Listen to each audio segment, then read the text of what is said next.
I feel like dancing, dude.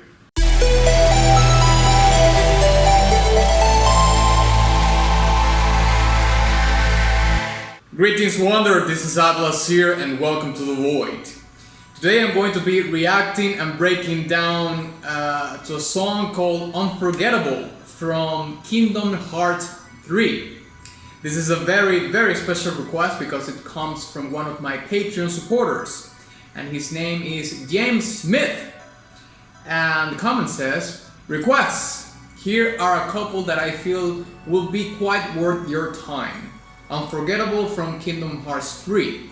This falls more into the category of those short tracks, quote unquote, but I'm just picking this one as it's one of the best short ones that I can suggest. Well, James, thank you very much for your request and of course your incredible support. Guess what? I don't know anything about this.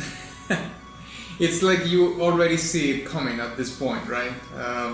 Kingdom Hearts 3. Okay, well, not necessarily. Like, I think that I know that this is like a mashup, like a fusion in between Disney characters and Final Fantasy and the Final Fantasy universe, I believe. And I'm entirely sure, but I've seen bits of gameplay here and there, and maybe like a couple of screenshots of the game. I don't know if it is from Kingdom Hearts 3 though, but maybe from other Kingdom Hearts they follow the same premise, I assume. But nevertheless, that's okay. I'm looking forward to this because this has been a long time request, not only in Patreon but also in the comment section of my videos. I've seen Kingdom Hearts pop up fairly often, not as much as Bloodborne and Dark Souls, but certainly it has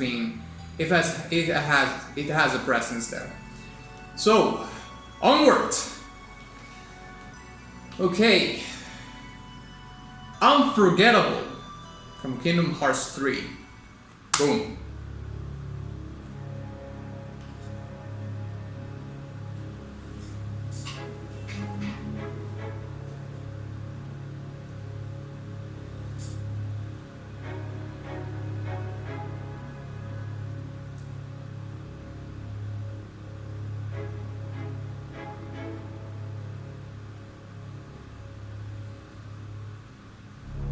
That sounded... oh.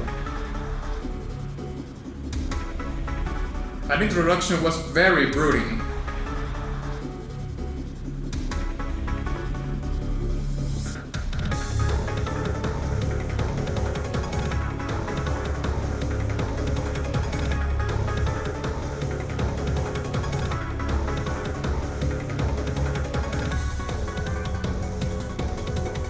Yes.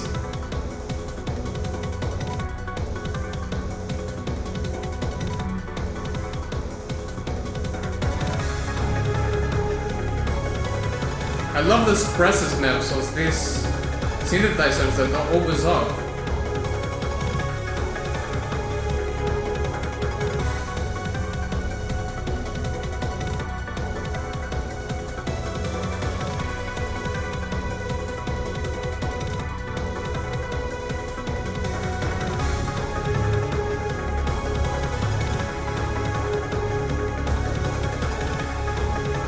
I love those pads.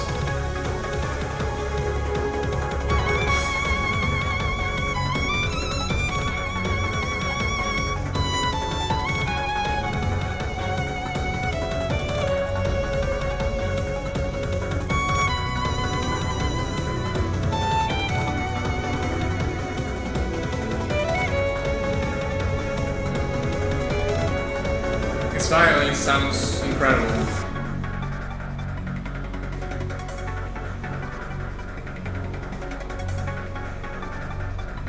The synthesizers sound incredibly good.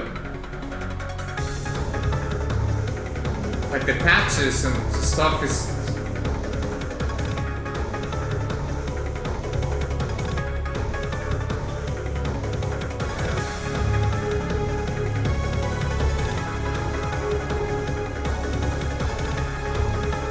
These spots are perfect.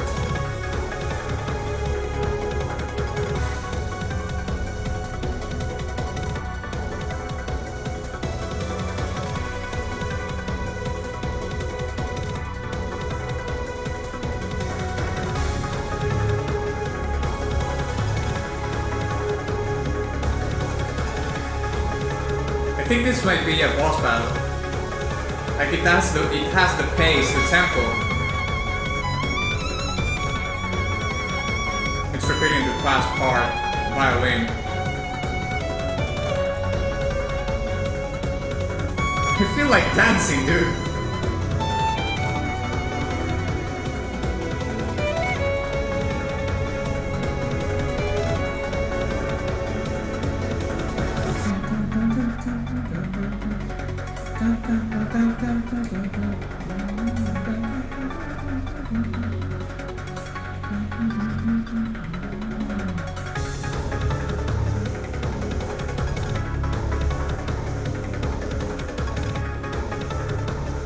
I love the expression of this synthesizer. Just love it.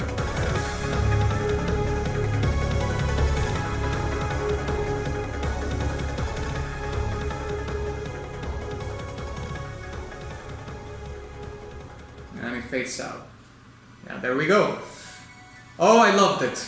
I love this track so much. I mean, it threw me off at the beginning, like totally, because I thought it was going to be like, well, I don't know why I thought this, but I thought it was going more towards the symphonic, orchestral kind of thing, because the introduction of the song was very brooding, but at the same time very mysterious. And for some reason I thought it was going to be like a certain hybrid in between orchestral music and some synthesizers here and there, maybe. But then the song changed completely into this faster pace, 95% electronic track. So that was a very good surprise, I would say.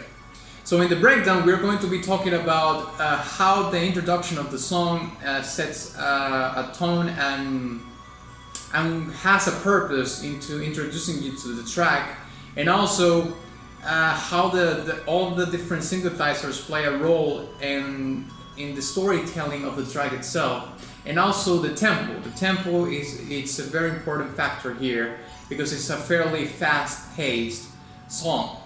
So we're going to be talking mainly of those three things, and we're going to be, diving a little bit more into them. So let's break it down.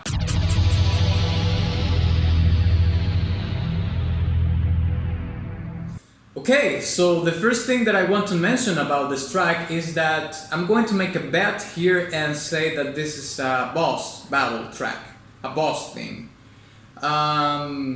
I don't know how the title of the song, Unforgettable, plays a role into this, but certainly it's a word that, evokes so many things that you could build upon it. Unforgettable, you did something that is unforgettable. And how many, villains you play against in a video game that you as the person that is playing the game and judge the ethics and morals of all the characters in the game. You see a villain in the game and all the things that this villain does, and you say, no, wait, that's unforgettable, right?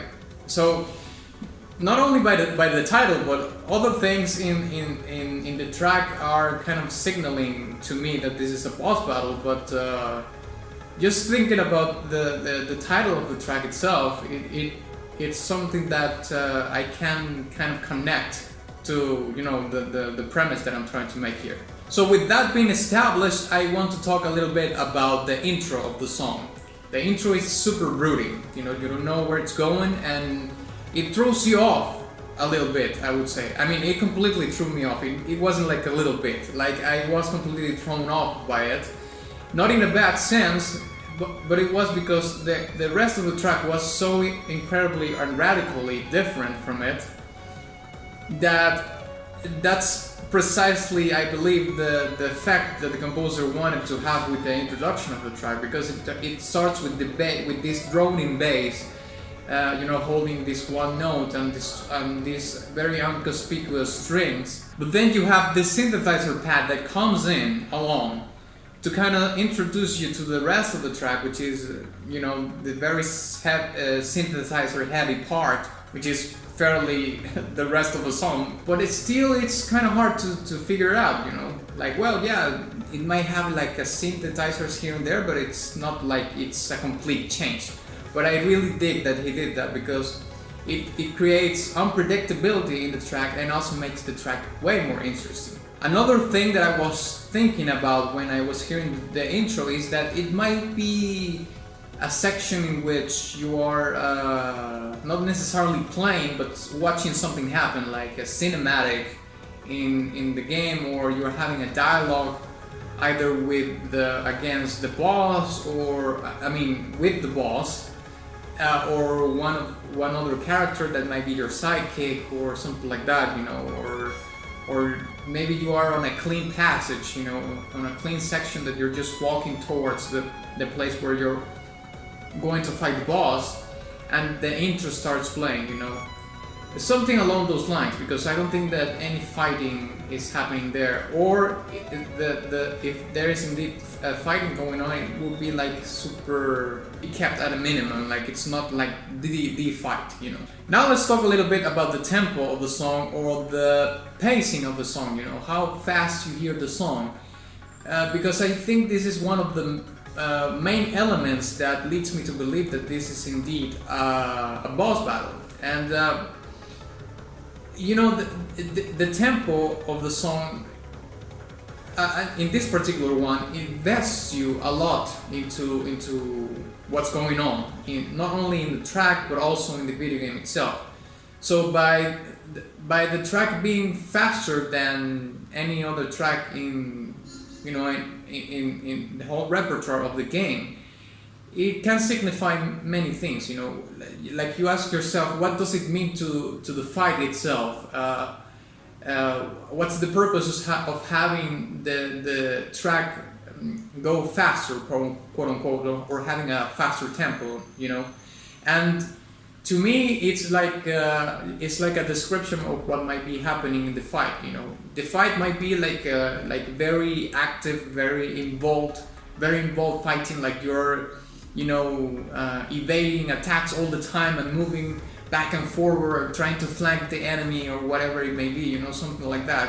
Something very, very active. So something that doesn't give you time to breathe or to compose yourself and assess how you're going to, you know, face this threat. No, it doesn't give you any time.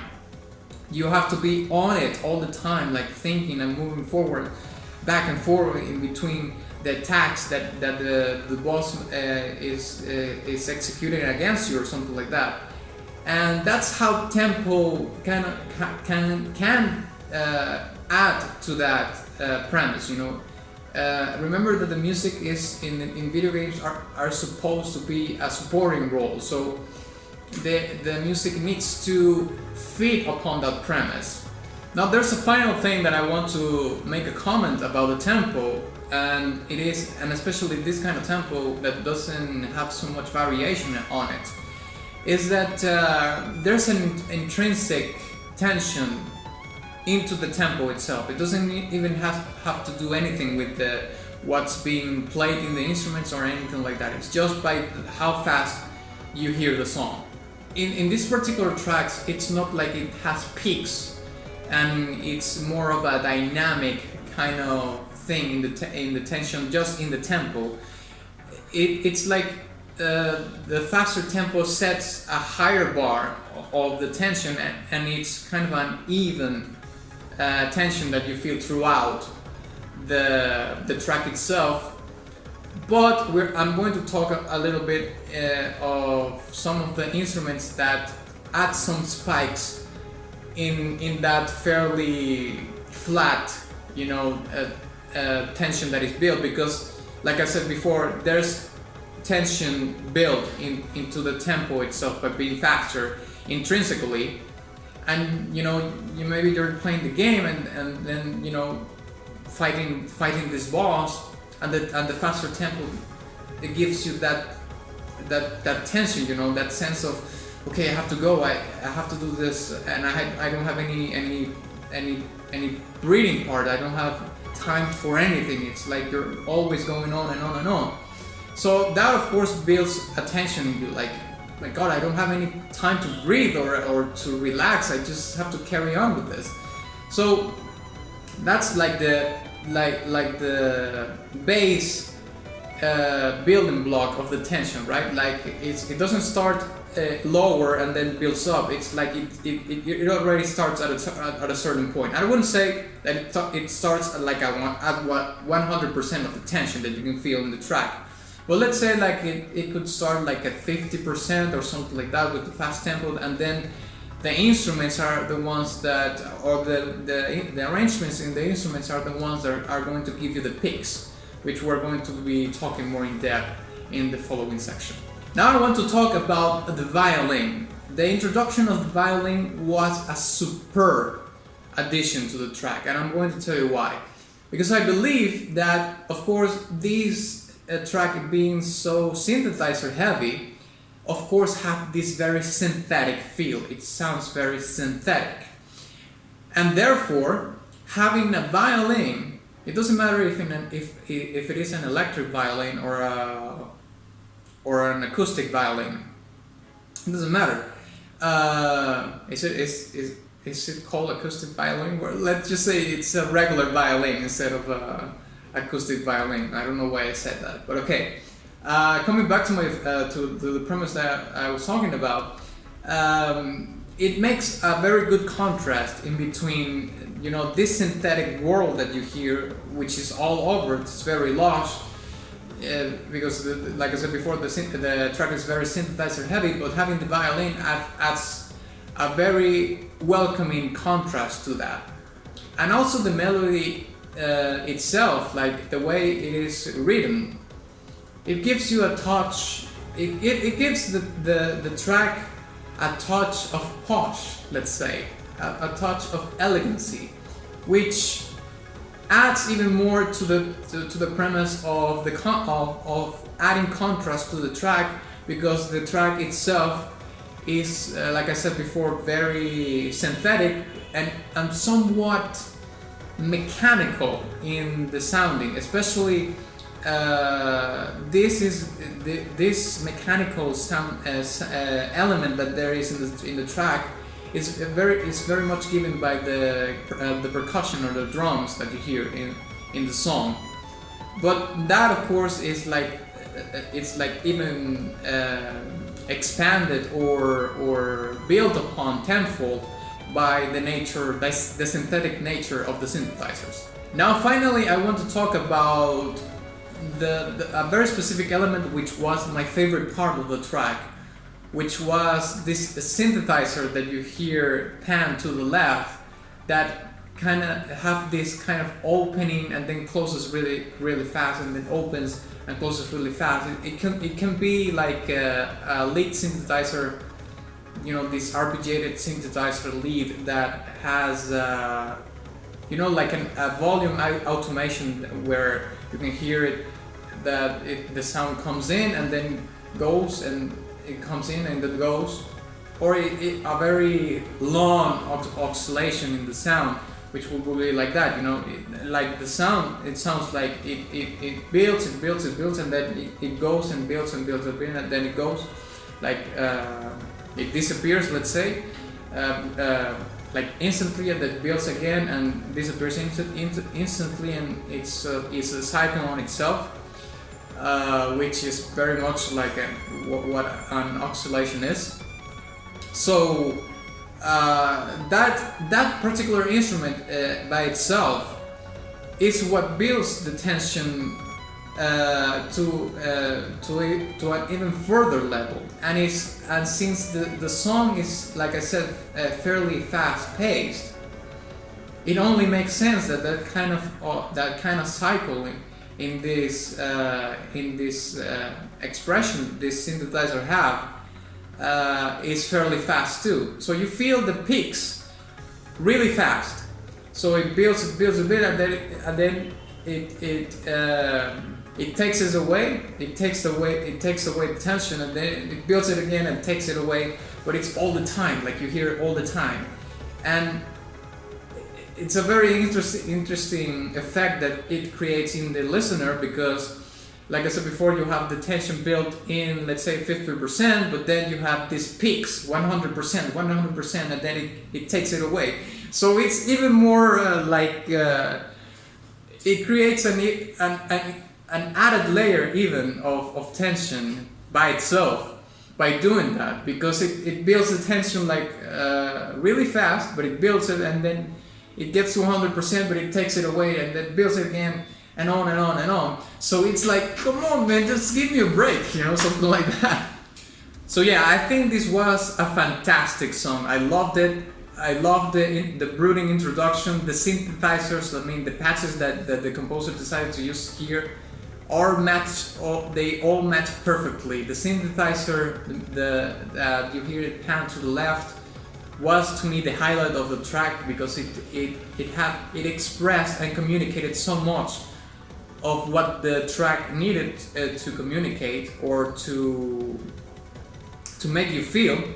And also the violin was a superb introduction into the track to give the contrast to this other, somewhat mechanical but very synthetic sound. So I'm gonna give this track a very, very deserved golden badge. I loved it. So yeah, thank you very much for watching this video. If you enjoyed it, please give it a like and share it with your friend.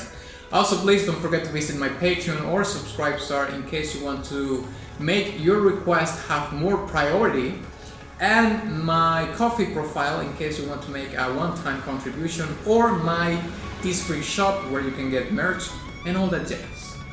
And of course, ex nihilo nihil fit.